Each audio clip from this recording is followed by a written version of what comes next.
Hello, good day. A warm welcome to this information session all about Southeast Business Boost grants.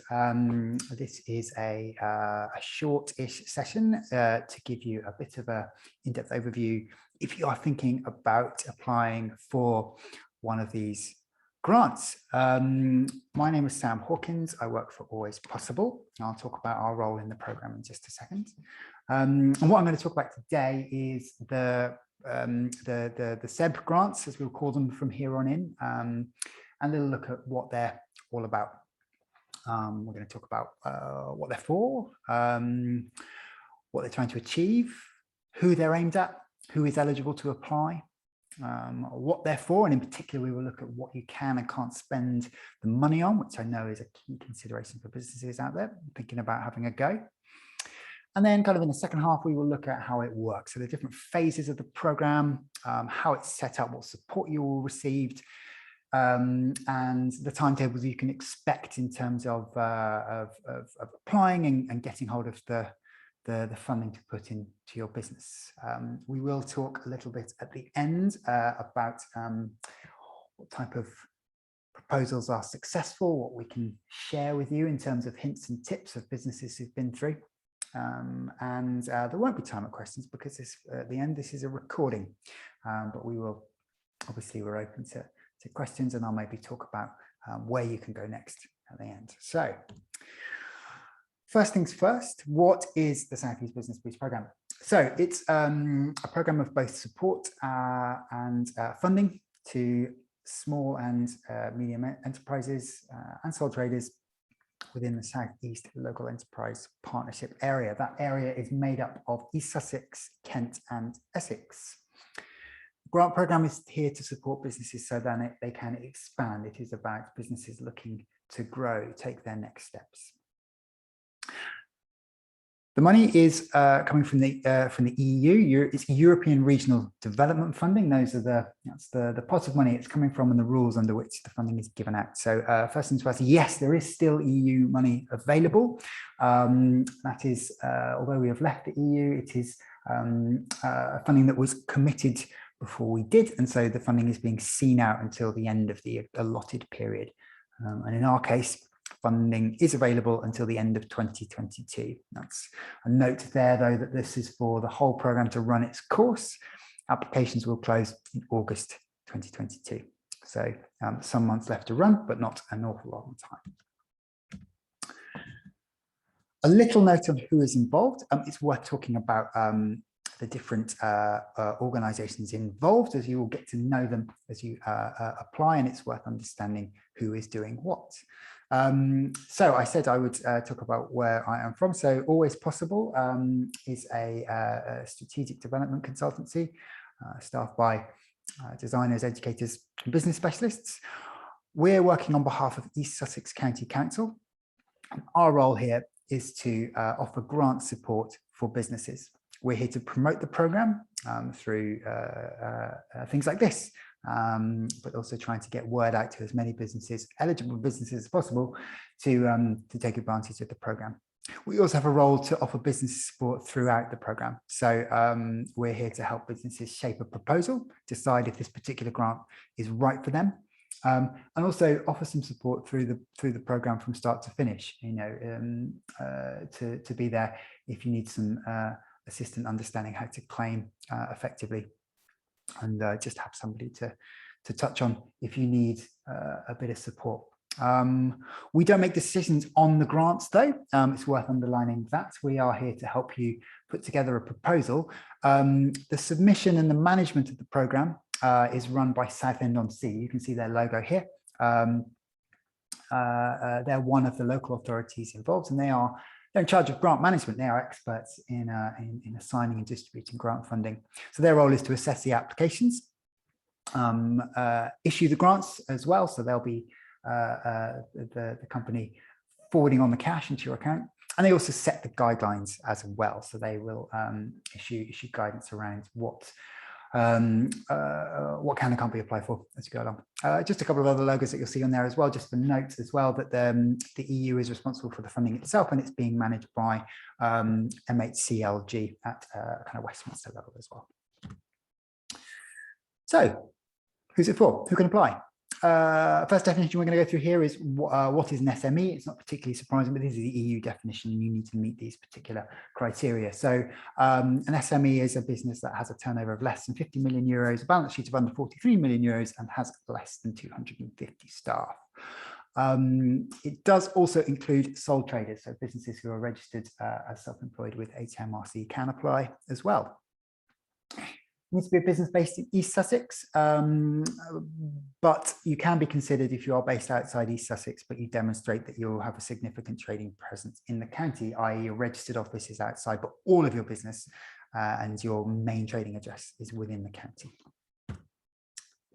Just a quick note on some exclusions. There are some businesses who cannot apply for this. They are listed here below. The main reason for this is that they will have another funding arrangement with government and with the EU. So my best steer at this stage is if you know that you get funding through a different arrangement, this particular program is not for you.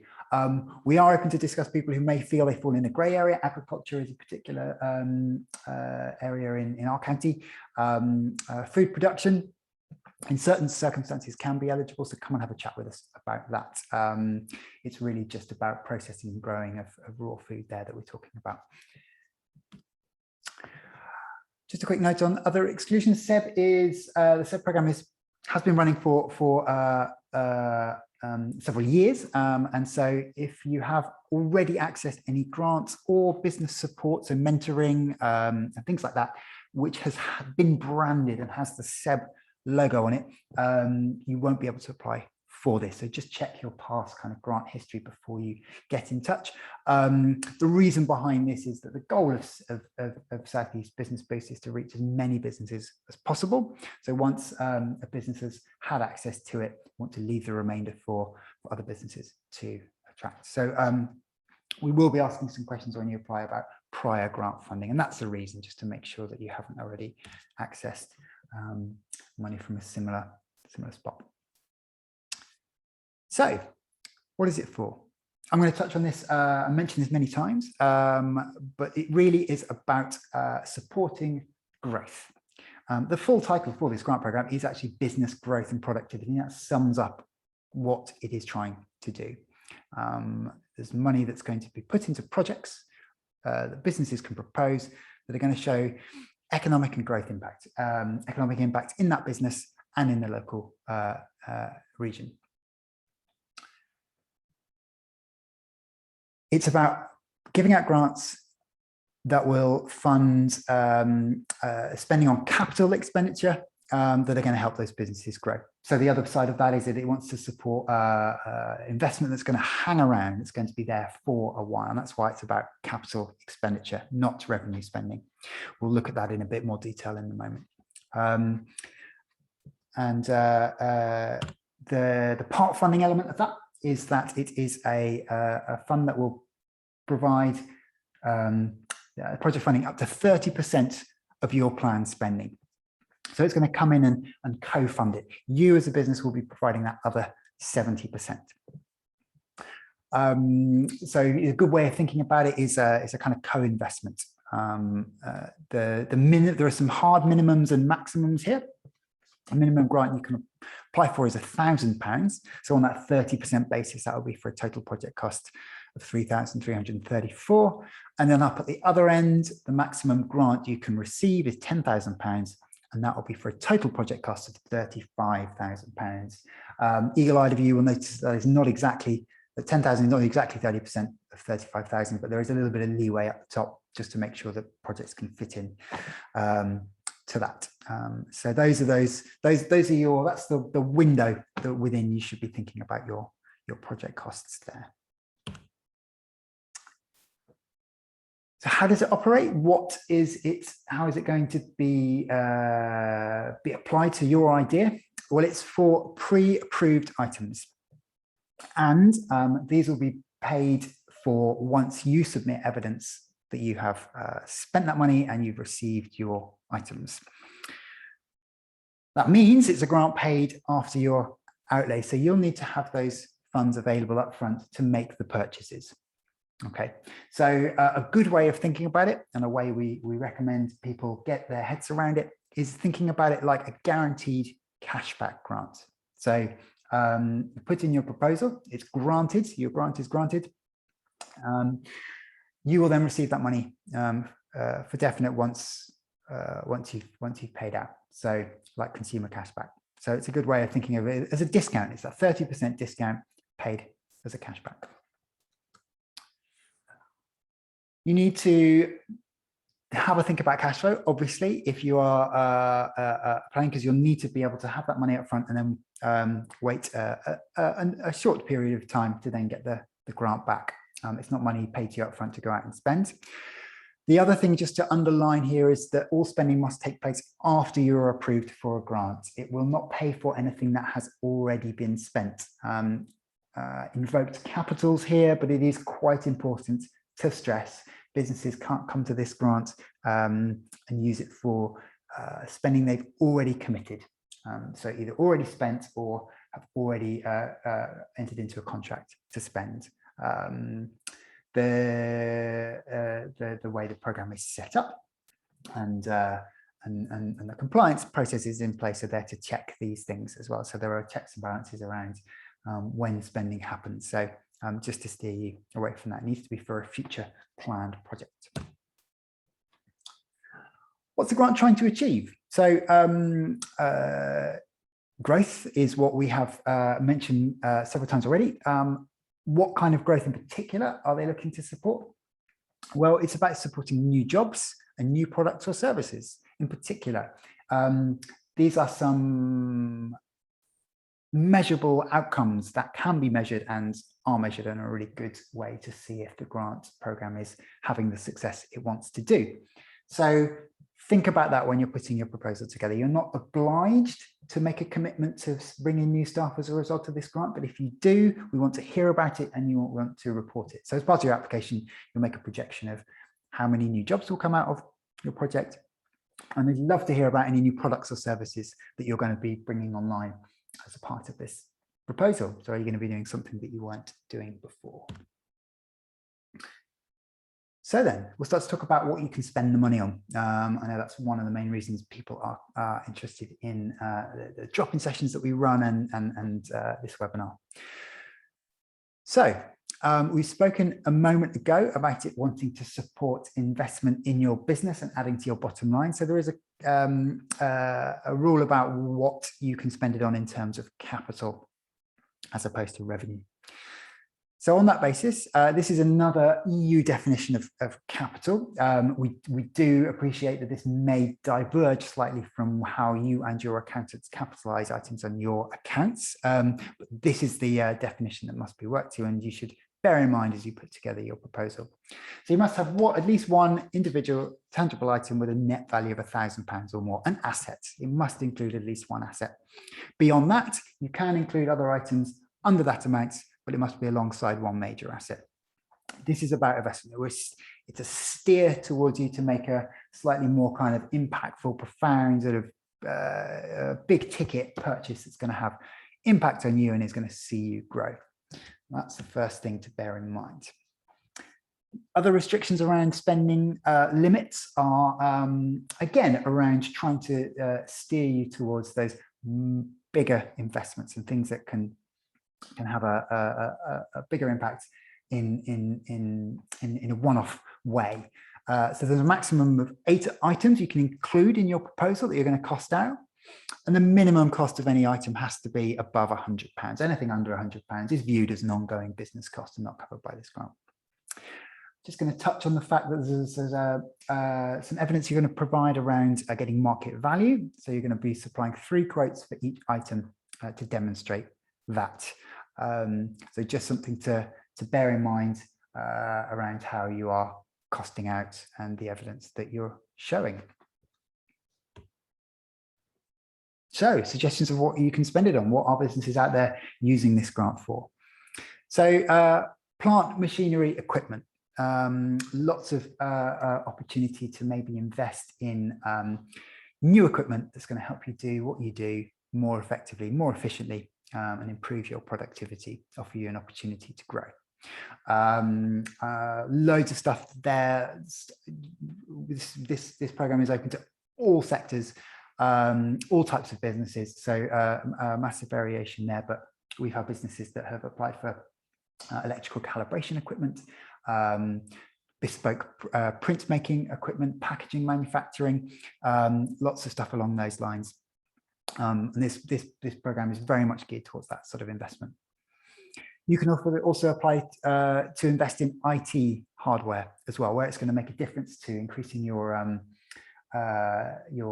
audience, your market, but also your efficiency.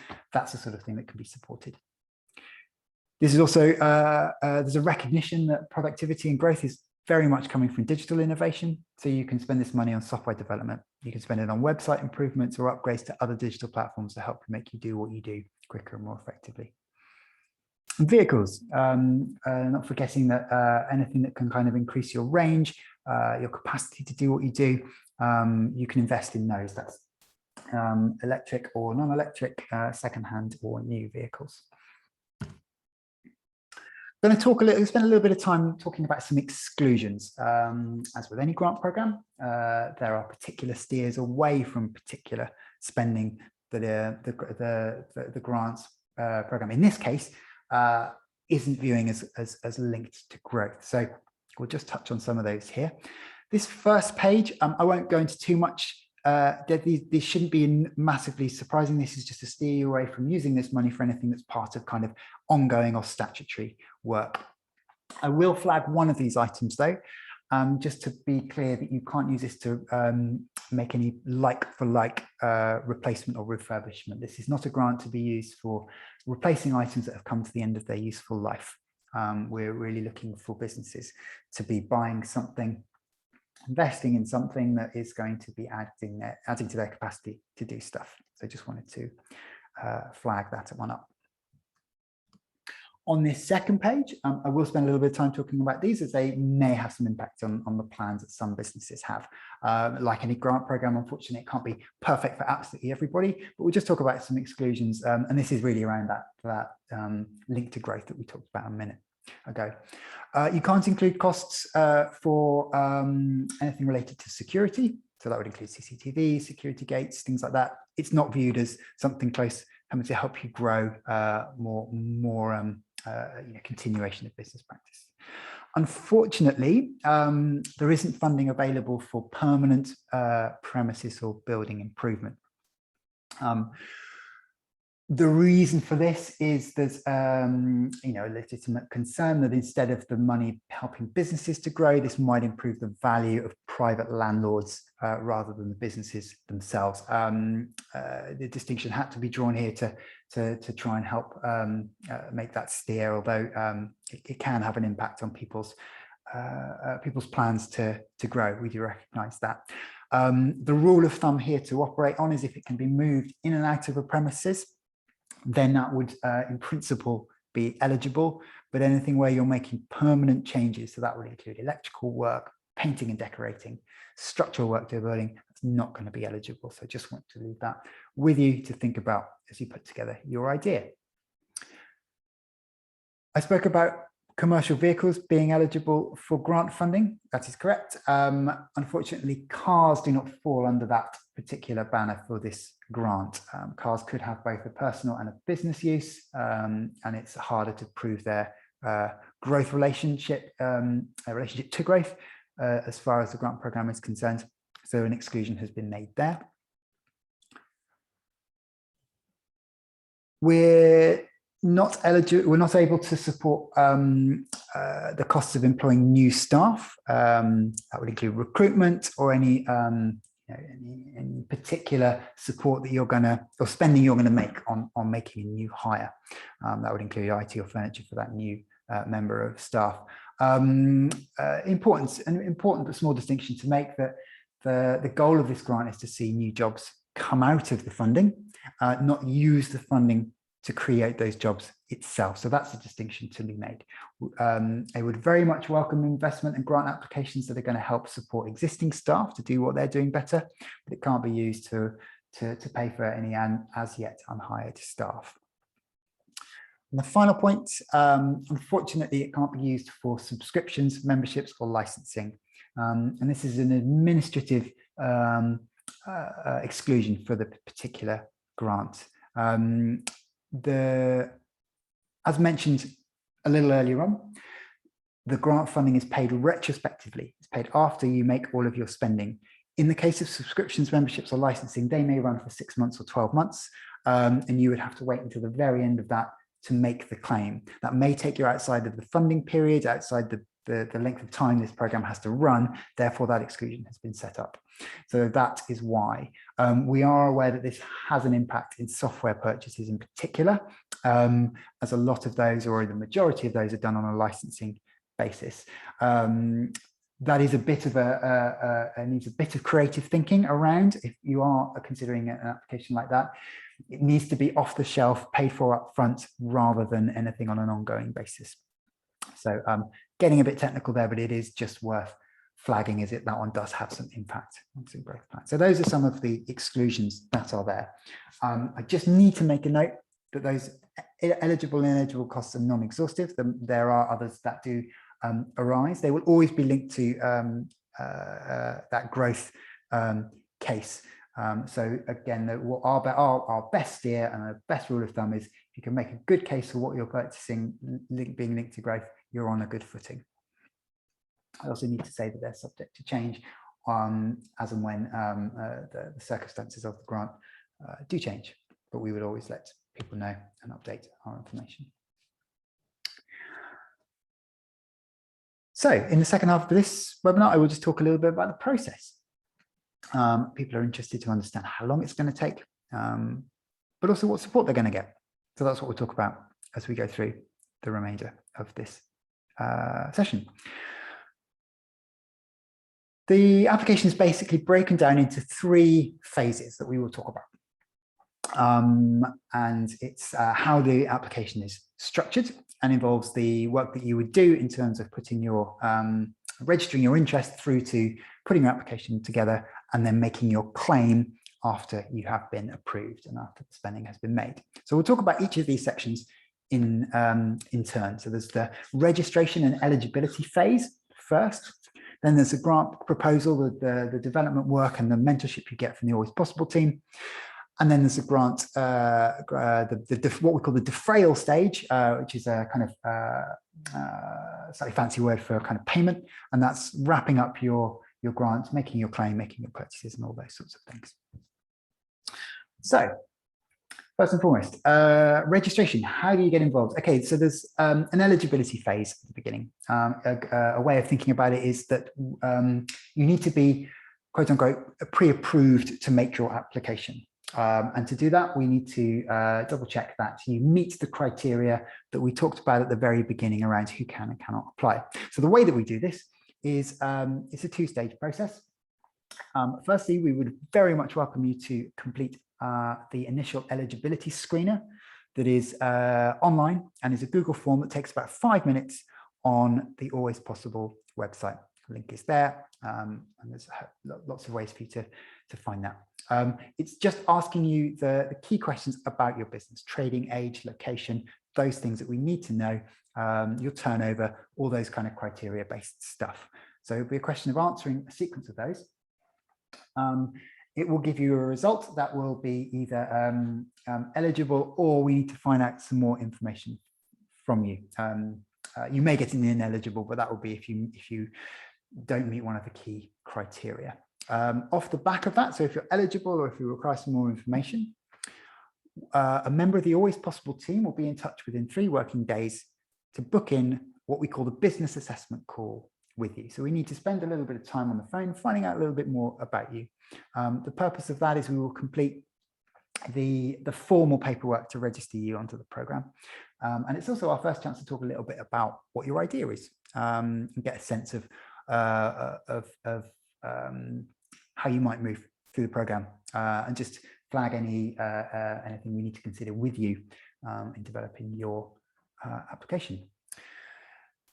So once that's complete, that just needs to be signed, digitally signed by you and approved by Southend, so the grant management team. And at that point, you're kind of on the system, as it were. You're registered to apply. So we've got a record of who you are, where you're based, you meet all the criteria, and then you can move forward with your application. As you will see from the diagram, we advise that this whole process would take 2 weeks on average. It might be a little bit quicker than that, and it might be a little bit slower than that.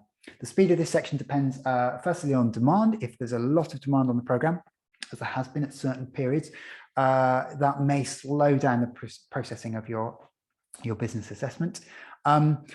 But the other key criteria is how long this take will also depend on how tidy your business is. And what I mean by that is, do you have any sort of non-typical business affairs, which are perfectly legitimate, but might need some further evidence basis, sorry, some further proof. We might need some further information from you. Have you recently moved premises, for example? Are any of your company's house, are all of your company's house returns and your HMRC information up to date? But also, have you got a history of grant funding? If you do, it's absolutely fine, but we just need to check over and make sure that there's no conflict with any of the other grant funding that you have. So just a few checks there that might need it might take a little bit longer. Also, again, on that sort of compliance and transparency point, if you have any particularly non-typical kind of shareholding setups or ownership of your business, that may also mean that we just need to find out a bit more about that and make sure any of your linked to partner companies are on the system as well. So, but all being well, once that is through, we've connected with you, you've passed that business assessment stage, you're approved to start, and we've got a first sense of what your proposal is all about. We then move into the application stage, phase 2. And this is where we really get to develop your grant proposal with you. So how does that work?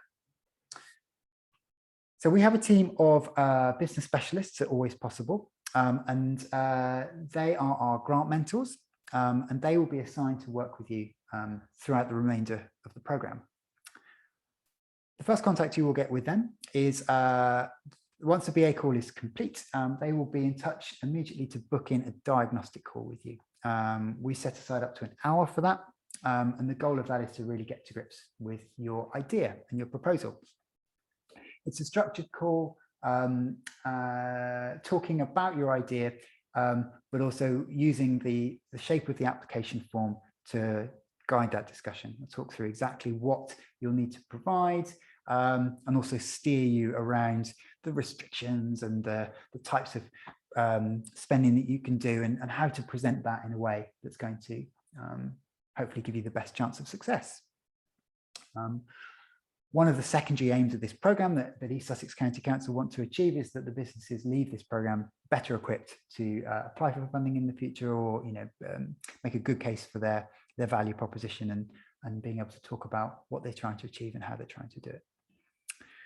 So off the back of that diagnostic call, you'll receive a report which will form the basis of your first draft as well. And from that, you can complete an application form. So that's your proposal writing part of the program. The application form itself, it is not, in the grand scheme of grant applications, it is not hugely onerous. There is no cash flow forecast to include. There is no business plan, for example. It's proportionate to the amount of funding that you're getting, so it can be completed. There are some key questions to answer, but it can be completed relatively rapidly. There are 6 sections to complete, plus a table outlining your planned expenditure, so all of your costs laid out and your suppliers. You're going to explain your proposal, and you're going to talk about the impact on your business and the economy. So there are several short questions about the market research that you have done, what you hope to achieve, how you know you're going to achieve that, and demonstrating that you've done your homework, as it were, behind the idea. The grant mentors will help you through that process. You've got access to them via phone and via email, just to give you ongoing advice.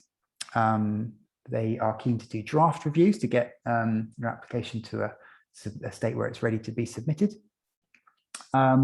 And also they may set you homework, in terms of finding the right information that's needed for the application, and help you kind of move through the process, setting deadlines, as it were. Just a little bit on the supporting information as well. The nuts and bolts of the application is the form with the questions, but also, as we mentioned up front, you will also be going around and sourcing your 3 quotes for each of the project items as well. So you need to do your work finding your preferred supplier, but also finding comparative quotes like for what you're looking to buy. They do not have to be full quotes from a supplier. They can be screenshots from online retailers as fine as well. That is fine. We will help you sort of get the compliance sort of side of that. It's a lot of businesses come to this with a preferred supplier in mind. That's absolutely fine. You may think, or you may know, that what you're trying to buy is extremely bespoke or difficult to get hold of. All these things are, it doesn't matter. You still need to provide 3 quotes. It's an essential part of the program, so do bear that in mind. It's not there are no circumstances where you would not be providing an extra quote. And the other supporting information that just goes in with your proposal, just to give a sense of your current business's state, and also to understand how and where your funding will be sent if you're successful. So you need to provide 3 years of your financial statements, including your profit and loss.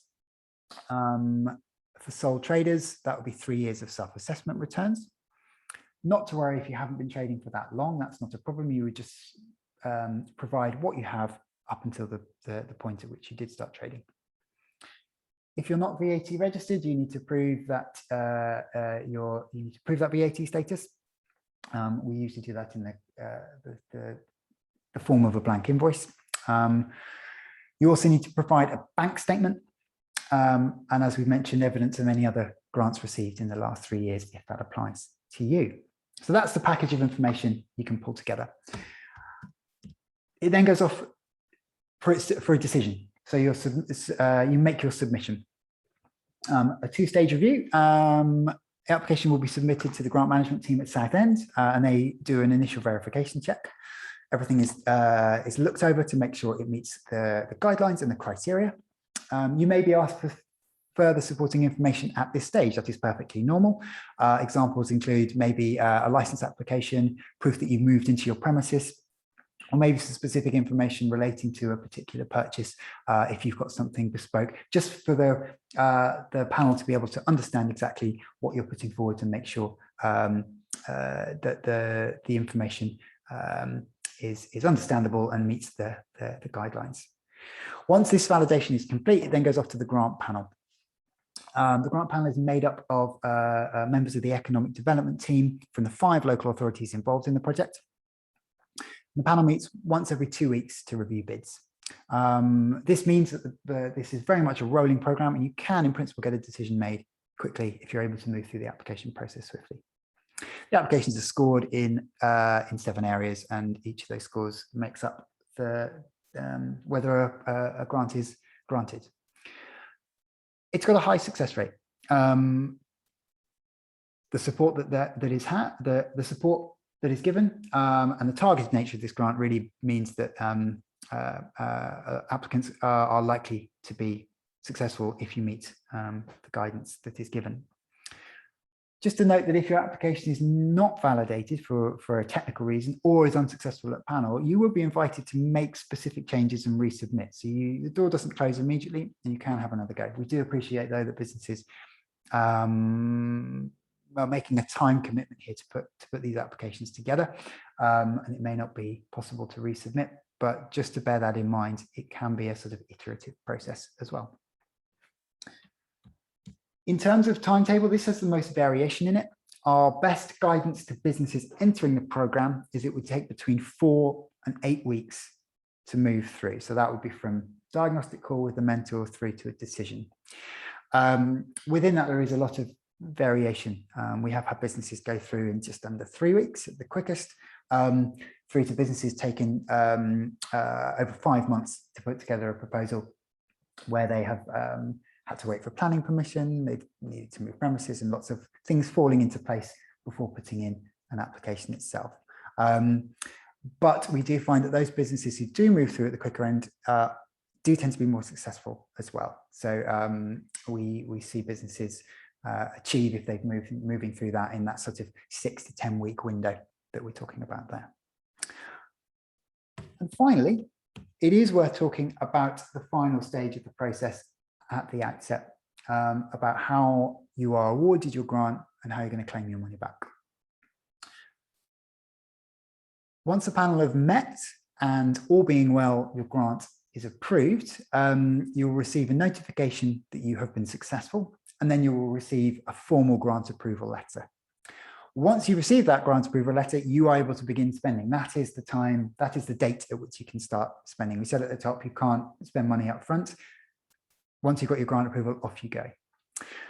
There is no minimum time limit to spending and claiming your grant. So you could spend all of the money the day you get your grant approval letter. That's fine. There is a maximum window. You need to make all of your spending and do all of your claim within 6 months. In exceptional circumstances, you can apply for an extension, and where this is circumstances outside of your control, they have always been granted. So there is, you're not going to lose out on money if it's outside of your control. So yes, this is your time in which to make your investment. The support from Always Possible continues. We run a 1 month, 3 month, 6 months check-in with all of the successful applicants in East Sussex. And that's our chance to kind of help with this process. You need to provide certain evidence to release your grant. You need to provide evidence of the spending. That would be an invoice or a receipt. And also through a bank statement, you would show the evidence of funds leaving your bank account. I need to make an important point about spending here as well. You cannot pay for this on a credit card, even if it is a business credit card. It needs to come from the pre-approved bank account.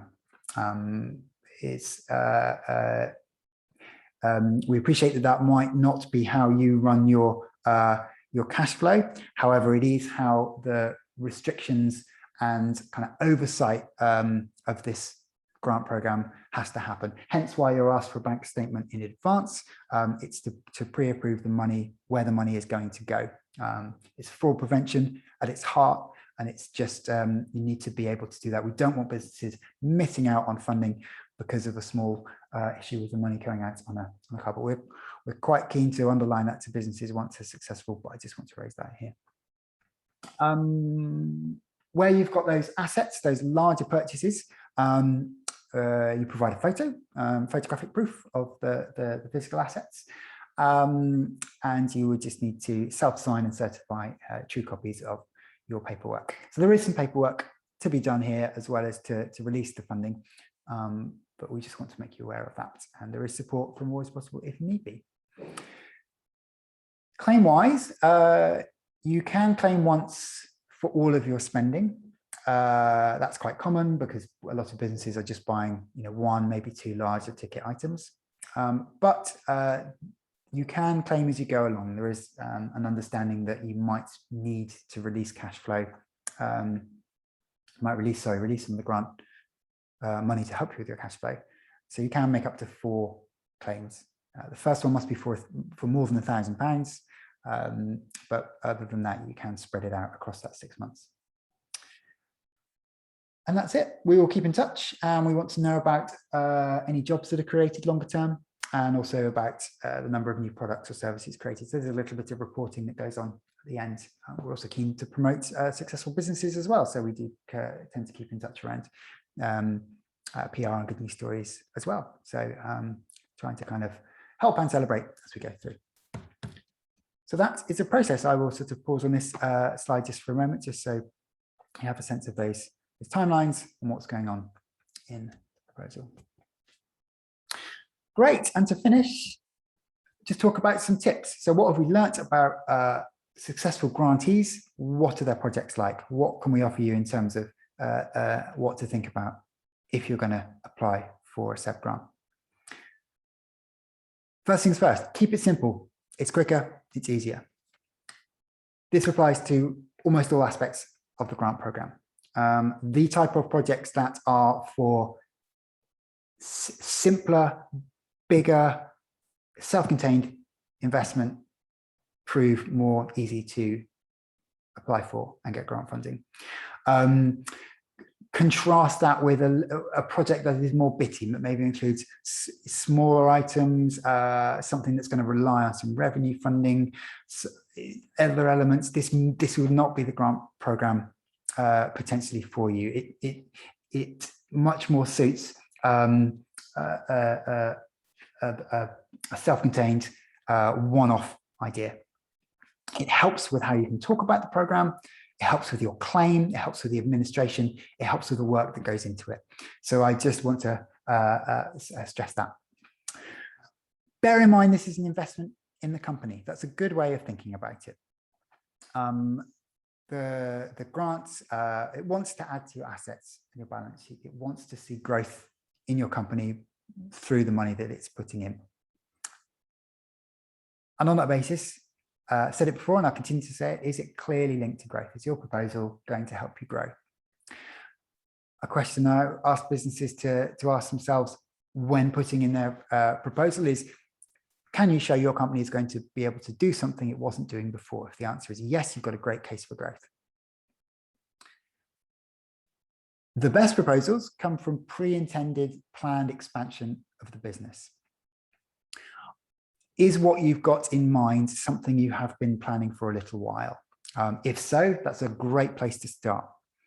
Fitting it to existing growth plans, you've got in mind you want to launch a new part of your business. You don't know exactly when it's going to happen, but you want to do it. That's great. That's a great starting point. That's where you can attract the funding to help you do it. We see that those proposals make a lot of sense and are easier to put together and become successful, rather than businesses who've maybe heard about this as a funding opportunity and are then coming up with an idea to access it. Those projects are less likely to be successful. There's a range of proposals. We're talking about projects that are going to cost in the region of £3,000 up to in the region of £35,000. The bigger the bid, the more impact you're going to want to show. So we talked about those outcomes there: potential new jobs, new products and services. Although you're not committed to those, you're committed to them, but you're not tied to them. I think that the program as a whole is going to want to see more outcomes if you're up at that higher end of the scale. And finally, I would just stress, check your affairs are in order. Is your business admin up to date? Is your paperwork clean and tidy and easily accessible? If the answer is yes, that's a good place to be.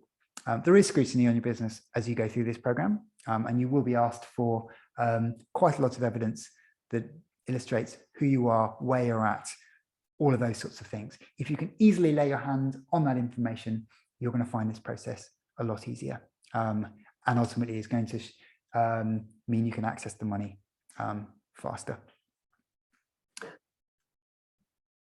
And that's it.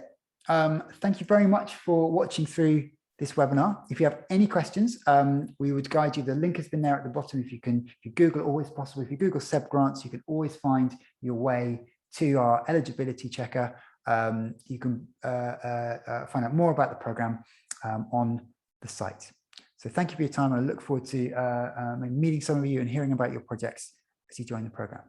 Bye-bye.